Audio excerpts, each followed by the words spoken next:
시청자 여러분 안녕하십니까? 채널 K 뉴스입니다. 내일업계 종사자들과 스몰 비즈니스 업주들이 대거 참여한 시위가 오늘 뉴욕타임즈 사옥 앞에서 개최됐습니다. 이 자리에서는 앤드류 쿠오모 뉴욕 주지사를 성토하고 내일업계 보도에 대한 뉴욕타임즈의 사과를 요구하는 구호가 이어졌습니다. 이보연 기자의 보도입니다. 앤드류 쿠오모 뉴욕 주지사를 규탄하는 대규모 시위가 오늘 오전 11시 맨하탄 뉴욕타임스 사옥 앞에서 열렸습니다. 시위는 내일업체 환기시설 설치 의무화 시행에 항의하기 위한 것으로 뉴욕 한인내일협회, 뉴욕 한인학부모협회 회원들과 중국계 내일협회 회원 등 소수계 인종 종사자 그리고 뉴욕 한인직능단체 협의회 회원도 다수 참여했습니다. 시위에선 앤드류 쿠오모 뉴욕 주지사의 사임과 편파 왜곡 보도를 한 뉴욕타임스의 사과를 요구하는 구호가 이어졌고 아시아인 등 소수계의 스몰 비즈니스를 차별 대우하지 말라는 목소리도 거세게 터져나왔습니다. 그래서 그를 강력하게 뉴욕타임스도 잘못된 기사를 정정 기사를 내보내야 되고 뉴욕 주지사의 사임을 지금 원하고 있습니다. 현장엔 어린이들도 참여해 눈길을 끌었습니다. 어린이들은 소규모 비즈니스를 운영하는 부모의 억울함을 호소하기도 했습니다. 뉴욕 한인내일협회 이상호 회장은 환기시설 의무화 행정명령 이후 업소 매매가 급감하는 등 피해가 커지고 있다며 소규모 내일업계에 목소리가 전달되길 바란다고 말했습니다. 어려운 환경 속에 있기 때문에 저희들이 이 시위를 통해서 주정부에 저희의 어려움과 저희들이 요구하는 것들을 주정부에 전달을 하고 저희들이 협력 가운데서 주정부랑 협상을 통해서 이 모든 것을 해결해 나가려고 하고 있습니다. 뉴욕 주지사의 환기시설 설치 의무화 행정명령은 오는 10월 3일 시행될 예정이지만 이상호 회장과 관계자들은 이에 반대하는 업계의 목소리를 끝까지 전달하겠다는 계획입니다. 채널 K 뉴스 이보현입니다. 오늘 델타항공의 컴퓨터 시스템이 정전으로 인해 장애를 일으켰습니다. 세계 곳곳에서 승객들이 결항과 운항 지연으로 큰 불편을 겪었습니다. 델타항공은 오늘 공식 트위터 계정을 통해 컴퓨터 고장이 발생해 오늘 오전 출발할 예정이었던 항공편 운항이 지연됐다며 현재 비행 중인 항공편은 정상 운항하고 있다고 전했습니다. 조지아주 애틀란타에 있는 본부에서 오늘 오전 2시 30분쯤 정전이 발생했으며 이로 인해 곧바로 세계 전역에서 전산 시스템이 작동하지 않아 항공사 홈페이지와 공항 스크린 등이 영향을 받았다고 델타항공은 설명했습니다. 델타항공은 전 세계에서 365편의 항공편이 취소됐고 오늘 낮 현재까지 1000편 이상의 운항이 지연됐으나 규모는 더 불어날 것으로 보입니다. 정전 6시간이 지난 오늘 오전 9시쯤 소수 항공편의 운항이 재개되기도 했지만 전반적인 결항과 운항 지연 사태가 지속됐습니다. 뉴욕주 오바마 케어 건강보험료가 내년부터 또 대폭 인상됩니다. 보험료가 3년 연속으로 인상되면서 뉴욕주 보험 가입자들의 부담이 가중될 것으로 보입니다. 뉴욕주 재정국의 2017년도 건강보험료 최종 인상안에 따르면 뉴욕주 건강보험 상품 거래소를 통해 오바마 케어를 제공하는 20개 보험회사들은 내년 1월 1일부터 개인과 가족 플랜의 보험료를 월 평균 16.6% 인상합니다. 소그룹 직장보험 플랜은 월 평균 8.3% 오릅니다. 이번에 최종 확정된 인상률은 지난 6월 각 보험회사들이 요청한 인상폭보다는 개인보험이 약 33%, 소그룹 직장보험에서 약 14% 낮게 책정됐습니다. 하지만 3년 연속 보험료가 연속으로 오르면서 뉴욕주 보험 가입자들의 부담이 가중될 것으로 보입니다. 보험사별로는 크리스탈런 헬스 인슈런스 컴퍼니의 개인과 가족 플랜 보험료가 무려 80.5%가 오르고 소규모 직장 보험 역시 53.5%나 큰 폭으로 인상됩니다. 메트로플러스와 놀쇼 인슈런스 컴퍼니, 유나이티드 헬스케어 오브 뉴욕의 개인과 가족 플랜은 모두 전년에 비해 30% 가까이 인상됐습니다. 한인 성인 중 20%가 흡연자로 조사돼 아시안 중 흡연율이 가장 높은 것으로 조사됐습니다. 또 한인은 유일하게 여성 흡연율이 남성보다 높았습니다. 연방질병통제예방센터가 발표한 인종별 흡연율 보고서에 따르면 설문조사에 참여한 한인 성인 가운데 20%가 흡연자로 조사됐습니다. 조사 전 30일 이내에 한 차례라도 흡연 경험이 있으면 흡연자로 분류됩니다. 베트남계 흡연율은 16.3%로 한인 다음으로 높았고 이어 필리핀계 12.6%, 일본계 10.2%, 인도계 7.6%, 중국계 7.6% 순이었습니다. 특히 한인은 유일하게 여성 흡연율이 남성보다 높았습니다. 한인 여성의 흡연율은 약 21%로 한인 남성 18%를 앞섰습니다. 반면 중국과 일본, 인도, 필리핀, 베트남계는 모두 남성 흡연율이 여성보다 훨씬 높았습니다. 하지만 전체 인종 가운데 아시안 흡연율은 다른 인종의 절반도 안 됐습니다. 아시안의 흡연율은 10.9%로 모든 인종 가운데 가장 낮은 수준으로 조사됐습니다. 인디언과 알래스카 원주민의 흡연율은 38.9%로 모든 인종 가운데 가장 높았고 백인 흡연율은 24.9%, 흑인도 4명 가운데 1명이 흡연자로 나타났습니다. 히스패닉은 19.9%를 기록했습니다. 하지만 전체 흡연율은 거의 모든 인종 그룹에서 하락하고 있는 추세를 보였습니다. 현재 무기한 중단된 외국인 모병 프로그램 매분이의 부활을 촉구하는 서명운동이 전개되고 있습니다. 이번 유예 조치는 특히 외국인 유학생들에게 큰 피해를 입히고 있다는 지적입니다. 7월 31일부터 온라인 청원 사이트 change.org를 통해 매분이 프로그램의 부활을 촉구하는 서명운동이 전개되고 있습니다. 서명운동에는 7일 기준 791명이 동참해 목표 서명자 수 1000명의 약 80%를 달성했습니다. 이번 청원운동은 중앙아시아 출신 다이애나 마블라노바에 의해 시작됐고 목표 서명자 수를 달성하면 청원서는 연방의회와 국방부에 발송될 예정입니다. 마블라노마는 청원서에서 이번 유예 조치로 특히 외국인 유학생들이 가장 큰 피해를 받고 있다고 지적했습니다. 이어 매분이 프로그램 신청자는 대부분 외국인 유학생들인데 매분이를 통한 입대가 불가능하면 미 체류를 위한 다른 대안을 찾지 못하고 정치나 사회, 문화적 폭력이 심한 나라로 돌아갈 수밖에 없는 피해를 입어야 한다고 주장했습니다. 하지만 미 육군 모병사령부 관계자에 따르면 새 회계년도가 시작되는 10월 이후 매분이 신청 접수가 재오픈될 수 있을지는 아직 불확실한 상황으로 전해졌습니다. 뉴욕 시내의 주택 소유주 4명 중 1명은 소득의 절반 이상을 주택 모기지로 사용하고 있는 것으로 나타났습니다. 높은 모기지 부담에 뉴욕 시민의 주택 소유 비율도 31%에 그쳤습니다. 뉴욕대 퍼먼 센터가 발표한 뉴욕시 주택 소유와 구매 기회 보고서에 따르면 2014년 기준으로 뉴욕시 주택 소유주의 25%는 가구 소득의 50% 이상을 주택 모기지로 사용하고 있는 것으로 조사됐습니다. 전국 주택 소유주의 12%가 소득의 50% 이상을 모기지로 지출하는 것과 비교하면 2배 이상 많은 수치입니다.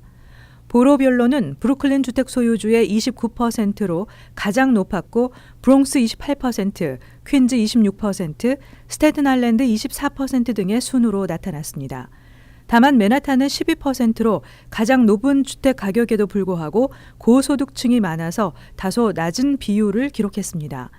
한편 뉴욕 시민의 주택 소유 비율도 전국 평균보다 크게 뒤처졌습니다. 전국의 주택 소유 비율은 61%였지만 뉴욕 시내 주택을 소유한 사람은 31%에 그쳤습니다. 보로별로는 스태튼 아일랜드가 68%로 가장 높았고 퀸즈 43%, 브루클린 28%, 맨하탄 23%, 브롱스 18% 등의 순이었습니다. 인종별로는 백인이 42%, 아시안 39%, 흑인 26%, 히스패닉 15%로 나타났습니다. 뉴저지주에서 운전 중 먹거나 마시는 행위에 대해 벌금을 부과하는 법안이 추진되고 있습니다. 최초 적발 시 $200에서 $400의 벌금이 부과되는데 찬반 의견이 엇갈리고 있습니다. 최근 뉴저지 주 하원 민주당 의원들은 운전 중 커피를 마시거나 음식을 먹는 이른바 부주의 운전으로 적발될 경우 벌금과 운전 면허 정지 처벌을 내리는 법안을 상정했습니다.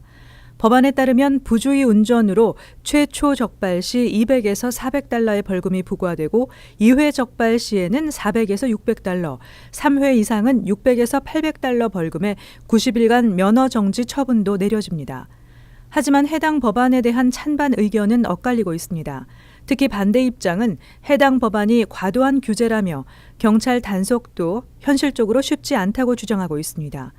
하지만 일부에서는 매우 인상적인 법안이라며 운전 중 다른 행위를 하려면 잠시 차량을 세워놓고 하는 것이 필요하고 운전할 때 여러 가지 행위를 동시에 하는 것은 안전을 저해하는 행위라고 법안에 찬성하고 있습니다.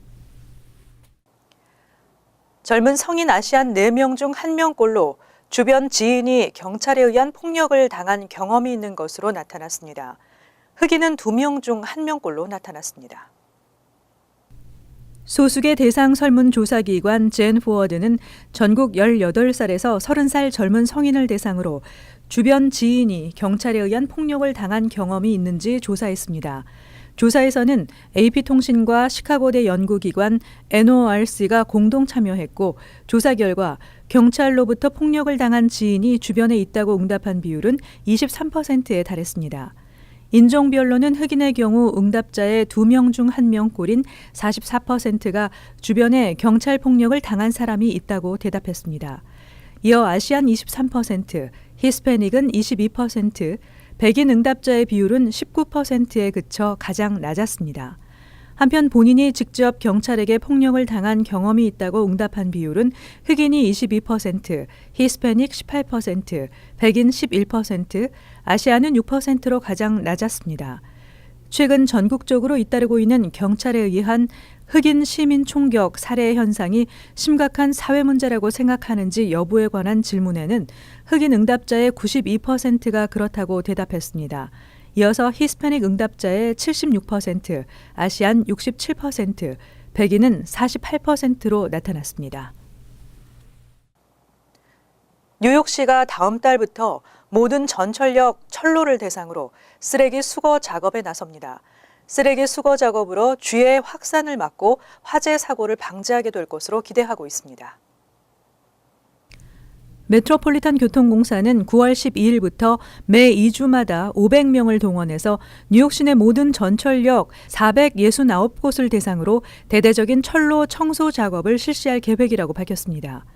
교통공사는 철로의 쓰레기 수거 작업으로 주의 확산을 막고 쓰레기에서 발생한 화재로 운행이 지연되는 또 정지되는 사고를 막을 수 있을 것으로 기대하고 있습니다.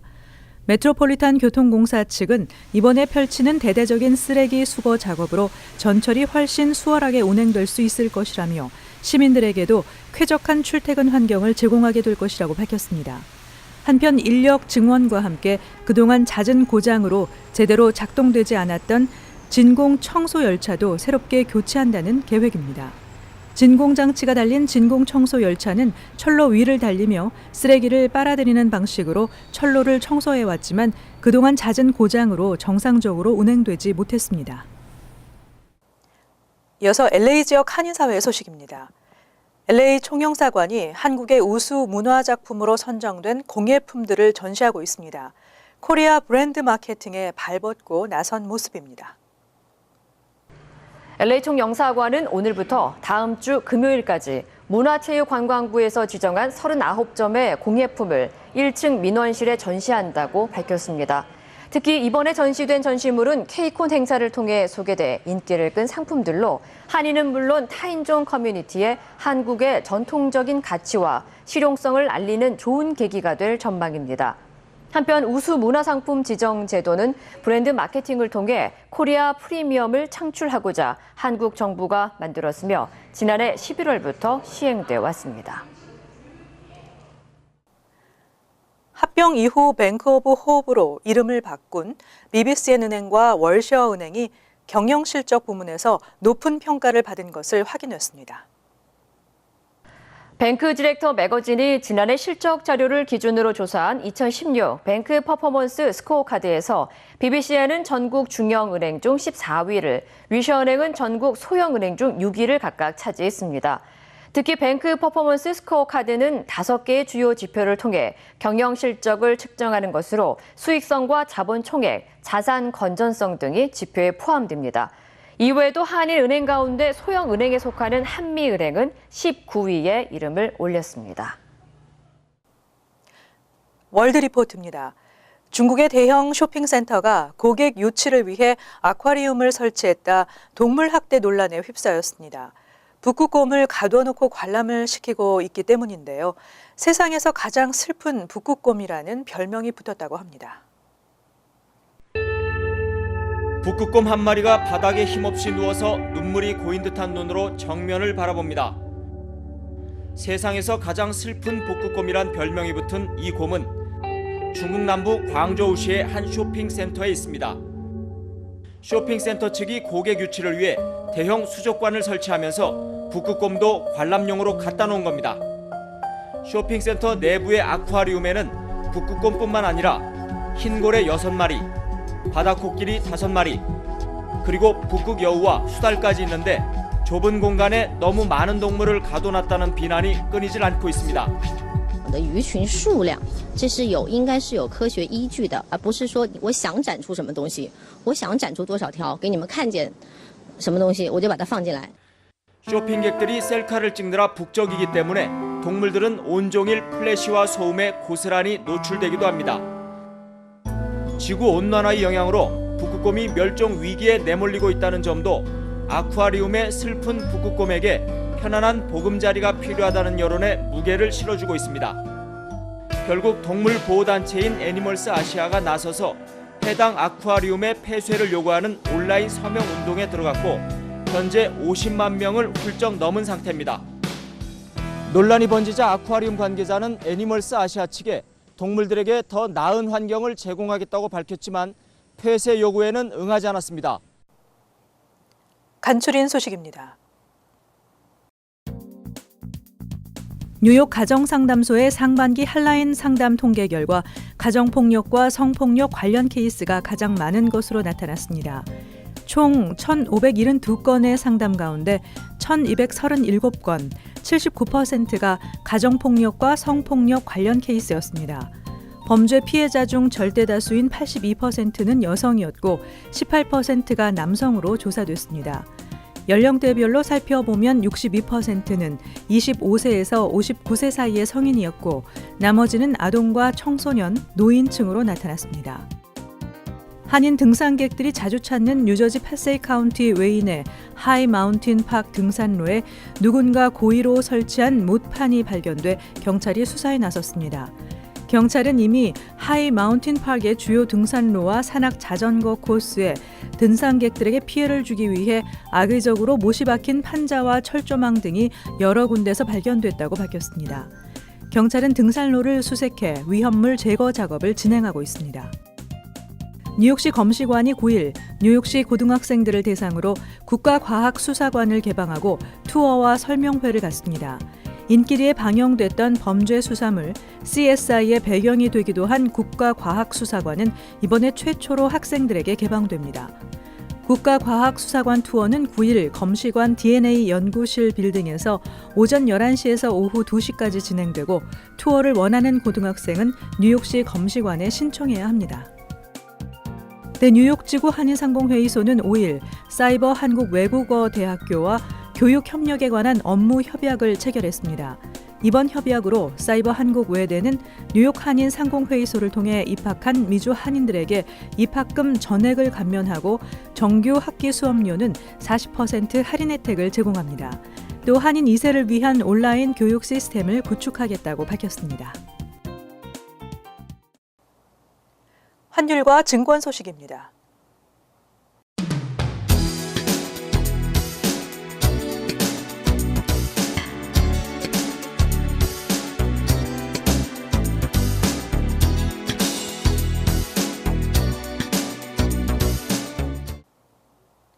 이어서 날씨입니다. 화요일은 화창하겠습니다. 낮 최고 기온은 87도, 섭씨 31도, 밤 최저 기온은 73도, 섭씨 23도 예상됩니다.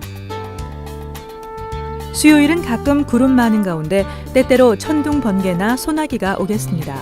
목요일은 대체로 화창하겠지만 곳에 따라 천둥 번개나 소나기가 예상됩니다. 금요일 역시 곳에 따라 소나기 예상되고 있습니다. 항상 여러분과 함께하는 채널 K 뉴스 여기서 마칩니다. 시청해주신 여러분 고맙습니다.